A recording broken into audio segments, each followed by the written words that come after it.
জিব্রাইল আলাইহিস সালাম বললেন, এটার নাম হলো ময়দানে মাজিদ। বলল, এটার কাজ কি? আল্লাহ তাআলা জিব্রাইল আলাইহিস সালাম আল্লাহর হাবিবকে বললেন, ইয়া রাসূলুল্লাহ, এটা হলো ময়দানে মাজিদ। এই ময়দানে মাজিদের মধ্যে আল্লাহ পাক রব্বুল আলামিন প্রতি শুক্রবারে জান্নাতীদের সাথে সাক্ষাৎ করবে। কোন সময় সাক্ষাৎ করবে?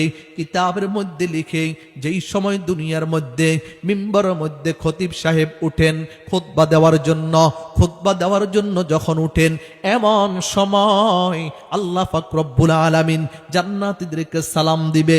জান্নাতীদেরকে বলবে, আসসালামু আলাইকুম ইয়া ইবাদিয়াস সালিহিন। এই কথা যখন বলবে, এই সালাম যখন দিবে, সমস্ত জান্নাতীরা উপরের দিকে তাকাইবে, আল্লাহর দিকে তাকাইবে। ওই ময়দানের মধ্যে আল্লাহ পাক রব্বুল আলামিন ময়দানে মাজিদের মধ্যে জান্নাতীদের সাথে সাক্ষাৎ করিবে। জান্নাতীদের সাথে যেই ময়দানের মধ্যে সাক্ষাৎ করিবে, ওই ময়দানটা কত বড়! আল্লাহু আকবার। জিব্রাইল আলাইহিস সালাম বললেন, ইয়া রাসূলুল্লাহ, আল্লাহ পাক রব্বুল আলামিন আমাকে 600 ডানা দিয়েছে, 600 পাখা দিয়েছে।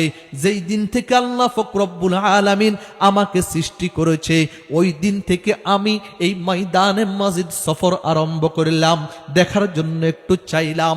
এই পর্যন্ত আমি একটা ফিলারের কিনারাও শেষ করতে পারি না। ঐতিহ্যবাহী খাদিজাতুল কুবরা রাদিয়াল্লাহু তাআলা আনহা মহিলা মাদ্রাসার উদ্যোগে আয়োজিত আজকের মহতি মাহফিলের এই পর্যায়ে আল্লাহ পাক রব্বুল আলামিন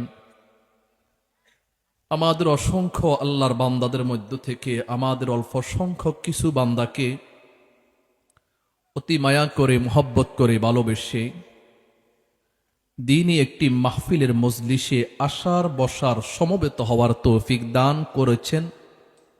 এই কারণে আমরা সকলেই বলি আলহামদুলিল্লাহ।